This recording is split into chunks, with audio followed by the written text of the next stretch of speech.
Hola a todos y especialmente a los estudiantes de la materia Teoría y Métodos 1 de la Escuela de Antropología de la Universidad Central de Venezuela. Este es nuestro segundo de 2 videos para la cuarta semana del curso.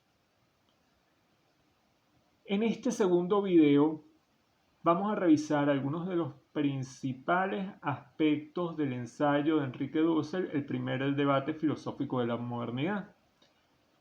Vamos a revisar aspectos que conciernen a la estructura de nuestro curso.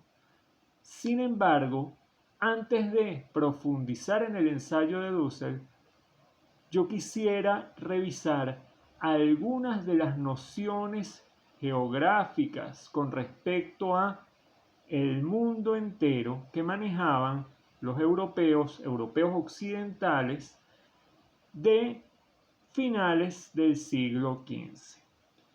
Esto es muy importante porque revisando esas nociones nos podemos dar cuenta del impacto revolucionario que van a tener los viajes de exploración tanto hacia el occidente, es decir, hacia América, como hacia el sur cruzando Cabo Nueva Esperanza para realmente configurar una geografía mucho más topográfica y no mítica, no topológica de la gran masa continental africana y euroasiática.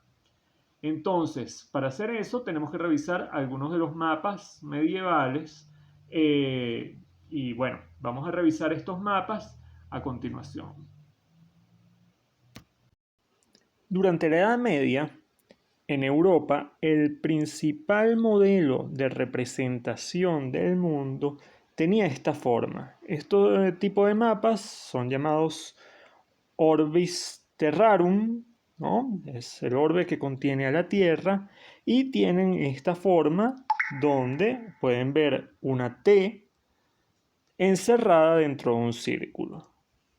En esta representación pueden ver los diferentes niveles en el cielo y además elementos que se ven más claros en esta otra representación que son totalmente relacionados a las escrituras, como el lugar donde habría quedado el arca de Noé. Este es un modelo muy común de mapas que se van a repetir de manera más esquemática o menos esquemática en muchísimos documentos durante la Edad Media europea. Como pueden ver, un cuadrante, el mundo estaría dividido en 3 grandes áreas, una área principal arriba que sería Asia, un cuadrante a la izquierda inferior que sería Europa y un cuadrante a la derecha inferior que sería África. Yo he dado media vuelta, no, un cuarto de vuelta a este mapa Orbis Terrarum para entender más fácilmente cómo se relaciona este esquema con la representación que nosotros hacemos actualmente del mundo. Aquí pueden ver claramente la silueta de Europa, muy parecida como la conocemos hoy día, la ubicación de Asia y la ubicación de África. Sin embargo, como les decía anteriormente, estos mapas, su representación era como lo pueden ver. Arriba, en la parte superior, estaría Asia y para nosotros los puntos cardinales corresponderían al este. Abajo estaría el oeste, a la izquierda el norte y a la derecha el sur. Esta visión, ¿sí?, tan convencional como la nuestra actualmente de ubicar el norte hacia arriba en las páginas de un mapa, se debía fundamentalmente a la idea y además al hecho empírico de que el este es la orientación de salida del Sol y en algunos mapas de este tipo, al este, coronando el mundo, podemos ver en algunas ocasiones una figura del Sol.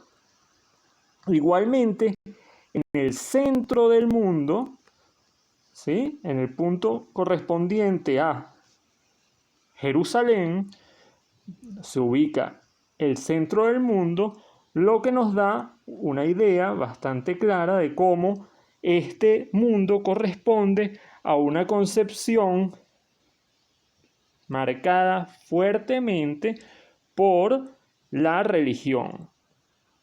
El mundo, donde en el centro sería el lugar de origen de la religión católica, y al norte, como pueden ver, el sol, pero además los vestigios o los restos de el paraíso terrenal.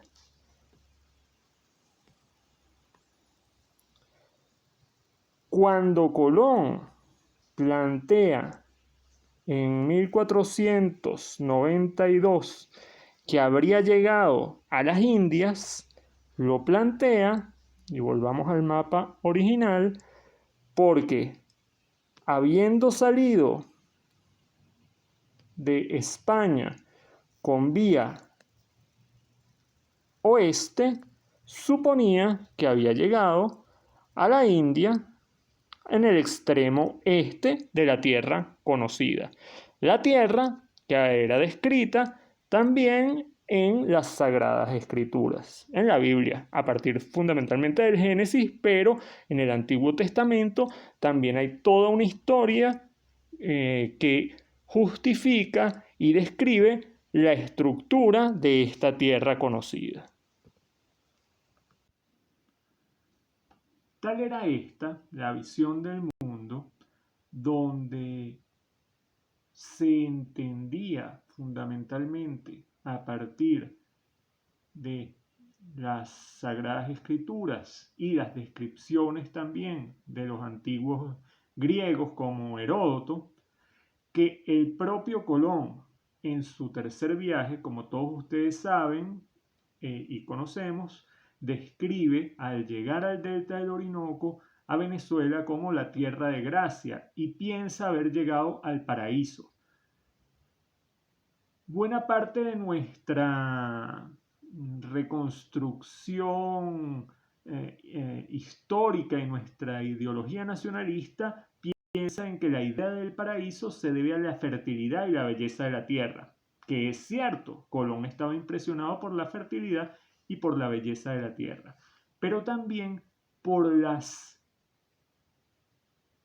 nociones o los elementos que identificaba como propios de esta zona del extremo este del orbe terrestre, descrita también por los textos geográficos clásicos. Quiero leerles de la descripción del tercer viaje de Colón dos fragmentos muy pequeños que les van a dar una idea de por qué Colón pensaba que estaba llegando a esta zona, la parte más elevada del mundo. Como ustedes recordarán, la entrada de Colón en el territorio que actualmente corresponde a Venezuela se dio por la zona de las Bocas del Orinoco, y esta es una zona donde la corriente de agua dulce del río Orinoco es sumamente fuerte. El río Orinoco además es un río con un gran caudal que no es comparable con los pequeños ríos que eran conocidos por los europeos para aquel entonces, fundamentalmente los ríos de Europa y el Nilo como el río de mayor magnitud. Los ríos amazónicos, el Orinoco fundamentalmente, posteriormente se encontraría el Amazonas, son unos ríos con un caudal muy grande que impresiona a personajes como Colón, y Colón entra por las bocas del Orinoco y comienza a percibir esa gran corriente de agua dulce que viene de tierra adentro, y no se explica muy bien por qué hay esta gran velocidad de agua que viene desde la tierra y no permite que el barco avance. Eso le da a él la idea de que el mundo en esta zona no es totalmente esférico como en el resto del planeta, sino que es más elevado. y piensa, ¿por qué habrá más elevación? Ah, bueno, seguramente ahí está el paraíso. Les leo este pequeño fragmento para después entrar en otro. Dice Colón, yo siempre leí que el mundo, tierra y agua, era esférico, y las autoridades y experiencias que Ptolomeo y todos los otros que escribieron de este sitio daban y mostraban para ello, así por eclipses de luna y otras demostraciones que hacen de oriente hasta occidente, como de la elevación del polo septentrión en Austro, agora vi tanta disformidad como ya dije. Esa deformidad que es producto de ver el agua viniendo hacia él.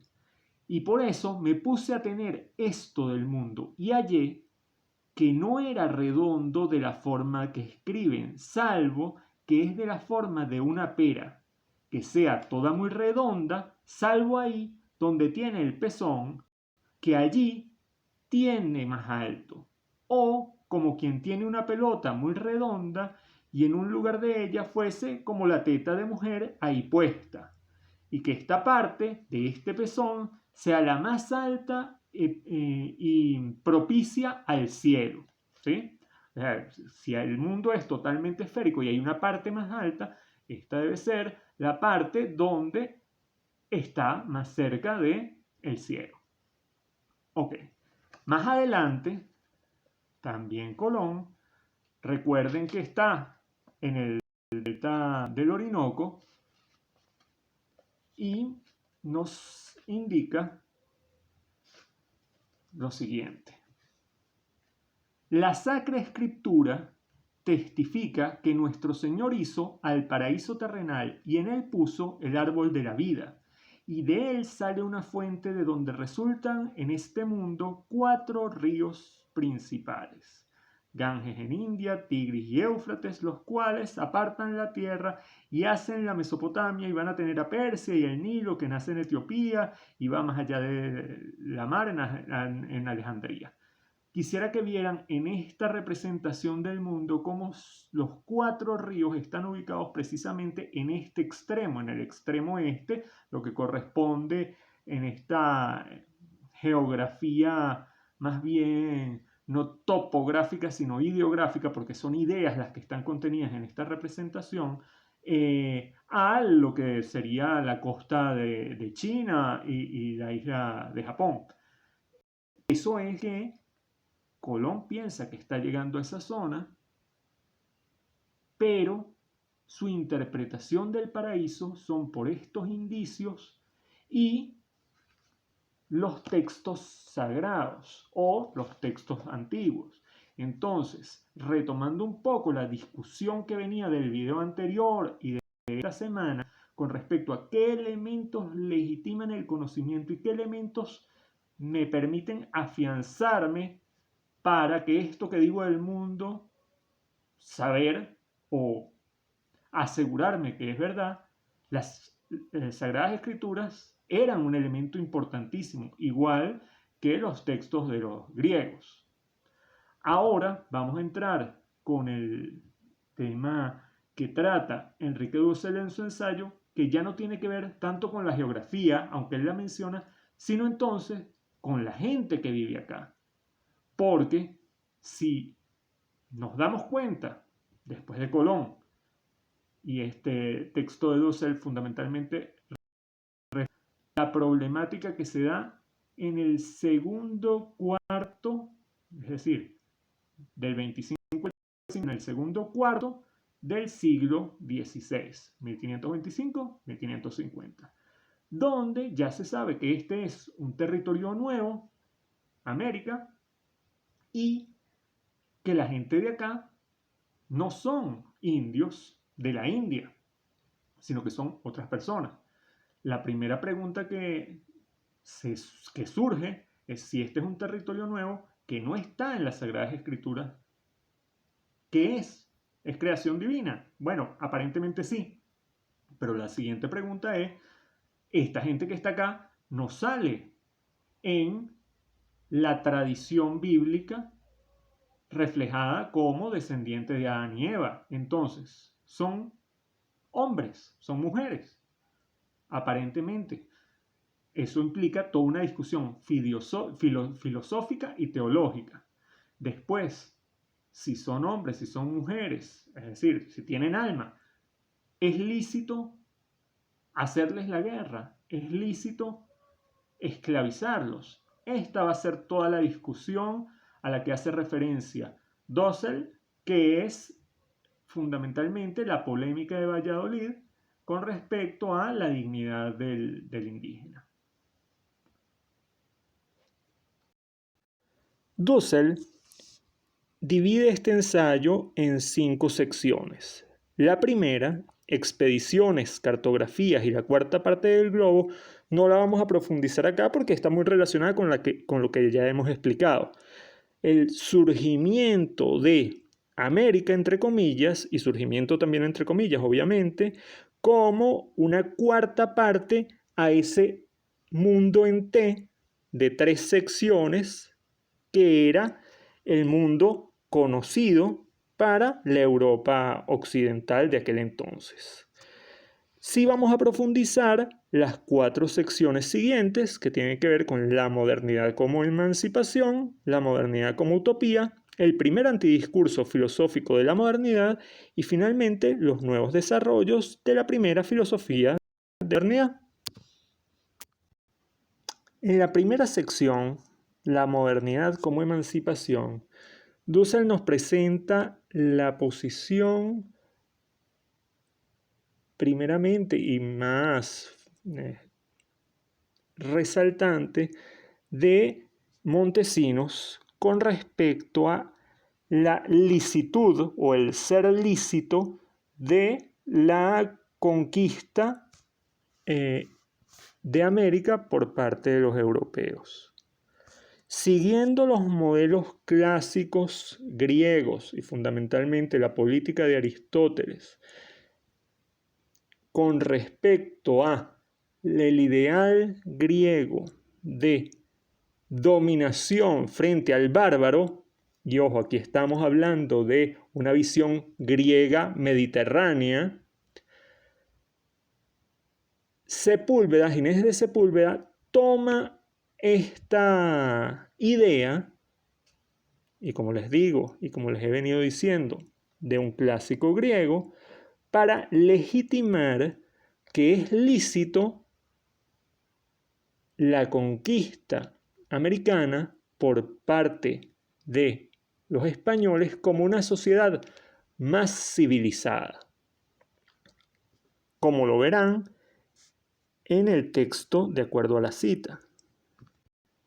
En la página 42, en las citas que hace Dussel a Ginés de Sepúlveda, podemos leer: será siempre justo y conforme al derecho natural que tales gentes bárbaras se sometan al imperio de príncipes y naciones más cultas y humanas, para que por sus virtudes y la prudencia de sus leyes depongan la barbarie y se reduzcan a la vida más humana y al culto de la virtud.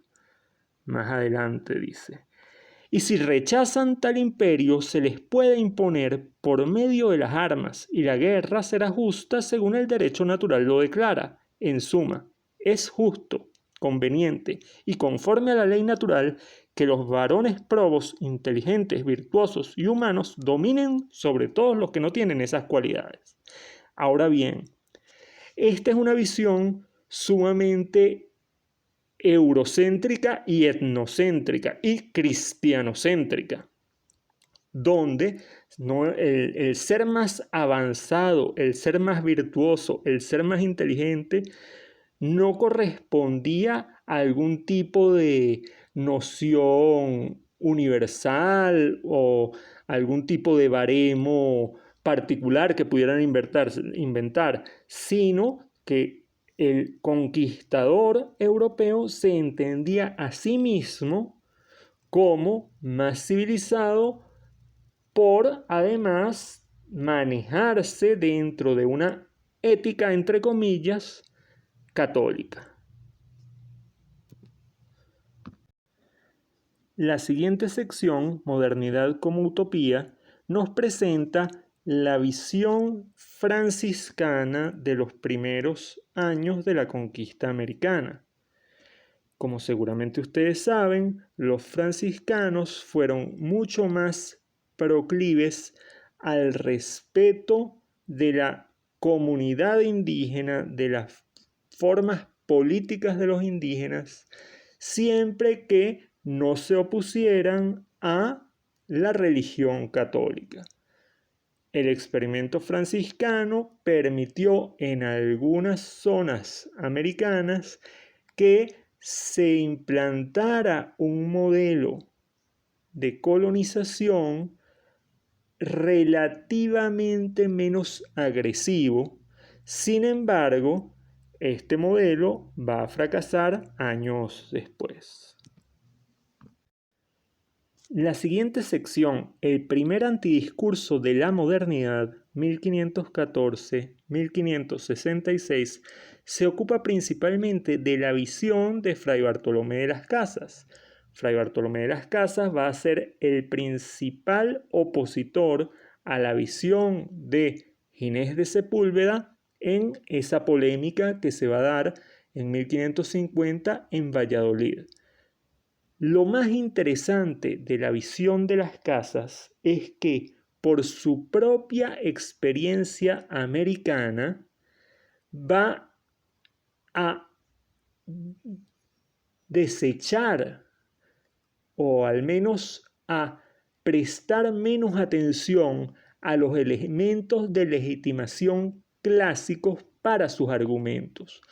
Toda su obra en defensa del indígena y en oposición a la guerra contra el indígena y su esclavización, viene dada y viene sustentada en proyectos principalmente argumentales, no legitimados por los clásicos como lo haría así Ginés de Sepúlveda. En la página 62 del texto podemos ver cómo el Dussel cita al propio Bartolomé de las Casas cuando comenta: en confirmación de lo cual todo cuanto leía hallaba favorable, y solía decir e afirmar que, desde la primera hora que comenzó a desechar las tinieblas de aquella ignorancia, nunca leyó en libro de latín o razón o autoridad para probar y corroborar la justicia de aquestas indianas gentes y para condenación de las injusticias que se les han hecho y males y daños.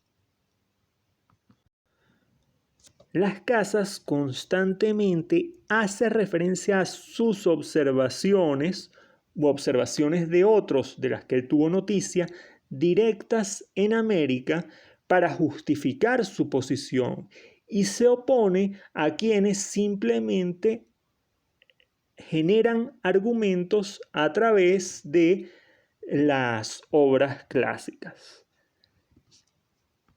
En la página 63, Dussel cita a las Casas nuevamente. Han publicado que no eran gentes de buena razón para gobernarse, carecientes de humana policía y ordenadas repúblicas.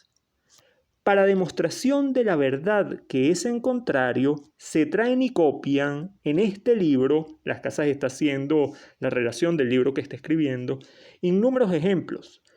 Cuanto a la política digo, no solo se mostraron ser gentes muy prudentes y de vivos señalados entendimientos teniendo sus repúblicas, prudentemente regidas, proveídas y con justicia prosperadas.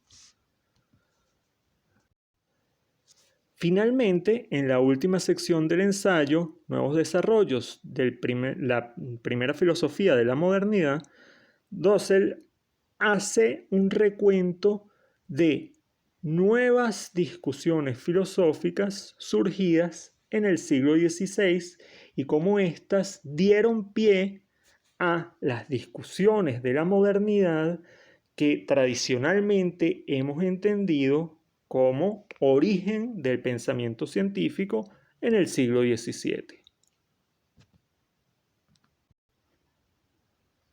Finalmente, y ya para cerrar, quería hacerles mención de unas notas en un pequeño ensayo escrito por mí, y aunque yo ya seguramente les he dicho que desconfíen mucho de aquellos profesores que se citen a sí mismos, pienso que en este ensayo podemos encontrar un ejemplo bastante evidente de cómo en los argumentos de Ginés de Sepúlveda se encuentra plasmada perfectamente la huella de Aristóteles y también la legitimación en las Sagradas Escrituras.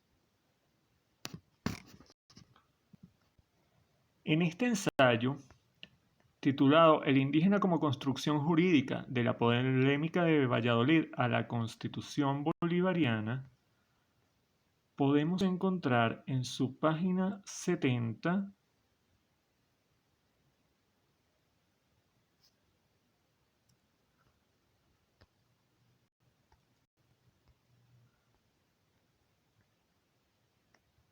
una cita a la política de Aristóteles, donde Aristóteles comentaba con respecto a el dominio natural de siervos, de señores sobre siervos, y dice: el animal está compuesto de cuerpo y alma, de los cuales elementos alma señorea naturalmente y el cuerpo le es sujeto, le es obediente, pues. Más adelante vemos lo subrayado. Aquellos que entre sí difieren tanto como el alma del cuerpo como el hombre de la bestia están dispuestos de la manera referida, y todos aquellos cuya propia obra es el uso corporal son naturalmente siervos. Obviamente Aristóteles se refiere en este caso a la sociedad griega y la noción de esclavitud dentro de la sociedad griega. Ahora, Sepúlveda, vean cómo argumenta, siguiendo esta lógica de Aristóteles. El alma tiene dominio y es como señora, y el cuerpo está sometido y es como siervo, y todo esto por decreto y ley divina y natural. Más adelante. Esto mismo se verifica entre unos y otros hombres, habiendo unos que por naturaleza son señores y otros que por naturaleza son siervos. Como pueden ver, es la misma lógica de Aristóteles la que maneja Sepúlveda, pero es más interesante aún que Sepúlveda refuerza esta idea con las Sagradas Escrituras. Aquí pueden leer porque escrito está en el libro de los Proverbios: el que es necio servirá al sabio. En este ensayo podrán encontrar otros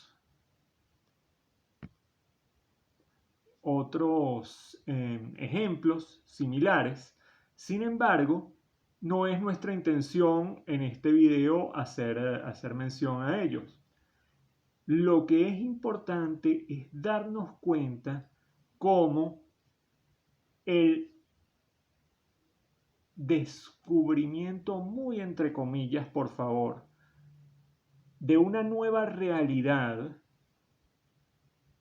va a impulsar el cambio en esta racionalidad occidental con respecto a cómo se legitima el conocimiento y la necesidad de crear conocimiento, de impulsar el conocimiento y potenciar la capacidad que tiene el hombre de conocer. Ese mundo estático que nos hace de alguna manera referencia la novela El nombre de la rosa que veíamos en el video anterior y que estaba asignada también para esta semana, ese mundo por el que abogaban los benedictinos en el debate, un mundo que ya conocemos es así y donde lo que vamos a conocer no es nuevo, lo que vamos a conocer está ahí ya no lo vamos a generar, por la fuerza de los hechos cambia, aparece un mundo nuevo.